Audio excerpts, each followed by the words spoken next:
Media پر ایک post viral ہے جس میں یہ کہا گیا ہے کہ بیوی اپنے نام کے ساتھ اپنے شوہر کا نام نہیں لکھ سکتی، اور اس میں دلیل دی گئی ہے قرآن مجید فرقان حمید کی سورہ احزاب 21ویں پارے کی آیت، جس میں یہ کہا گیا ہے کہ تم ادعوہم لآبائہم هو اقسط عند اللہ، کہ تم ان کو یعنی کہ جن کو آپ نے لے کر پالا ہے ان کو ان کے باپ کے نام کے ساتھ ہی پکاریں، اور اگر آپ ان کے باپ کو ایسا بچہ مل جاتا ہے جس کے باپ کو آپ نہیں جانتے ہیں، پھر وہ آپ کا بھائی ہے، آپ اس کو اپنا بیٹا پھر بھی نہیں کہہ سکتے۔ اس طرح حدیث پاکہ میں بھی اس بات کی تشریح ہے کہ جس نے اپنے نسب کو چینج کیا، اپنے باپ کو چینج کیا، یعنی کہ اپنی جو نسب ہے، اپنا خاندان ہے، وہ کسی اور کی طرف کر دیا، تو وہ اس نے کفر کیا ہے اور اس کا ٹھکانہ جہنم ہے، اور وہ جنت کی خوشبو بھی نہیں سنے گا۔ اس طرح یہ مفہوم حدیث ہے جو میں نے مختصر عرض کیا ہے۔ تو اس سلسلے میں قرآن مجید فرقان حمید سے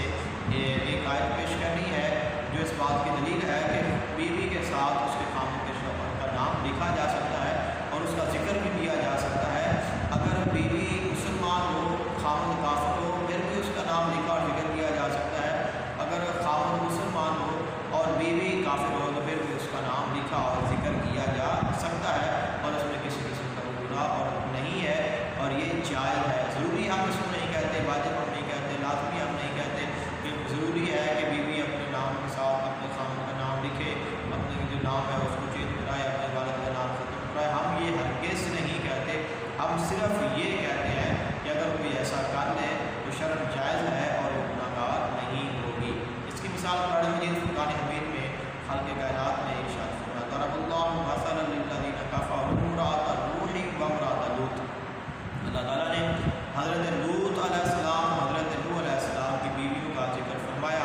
حالانکہ حضرت لوط علیہ السلام، حضرت نوح علیہ السلام اللہ تعالیٰ کے نبی ہیں اور ان کی بیویاں کافرہ تھیں، لیکن ان کی بیویوں کا ان کے خامدوں کے ساتھ ذکر کیا گیا۔ اس طرح وضرب اللہ مثلا للذین آمنوا امرأۃ فرعون، اللہ تعالیٰ نے مثال بیان فرمائی ہے فرعون کی بیوی کی۔ فرعون کافر تھا، اپنے آپ کو اللہ کہلاتا تھا، لیکن اس کی بیوی مسلمان تھی،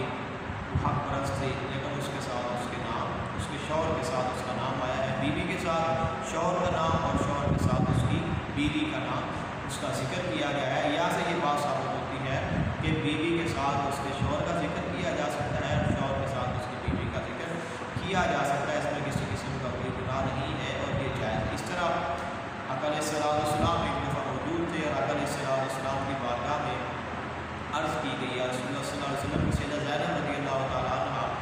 آپ سے ملاقات کی اجازت چاہ رہی ہیں، فرمایا کہ کون زینب؟ عرض کی گئی کہ امرأۃ ابن مسعود، یعنی کہ ابن مسعود کی زوجہ ہوتما، تو آپ نے فرمایا کہ آ جائیں۔ تو یہاں سے یہ ثابت ہوتا ہے، حالانکہ ان کے باپ کا نام تو کوئی اور تھا، لیکن یہاں پہ ذکر کیا گیا ہے امرأۃ ابن مسعود، یہ ثابت ہوتا ہے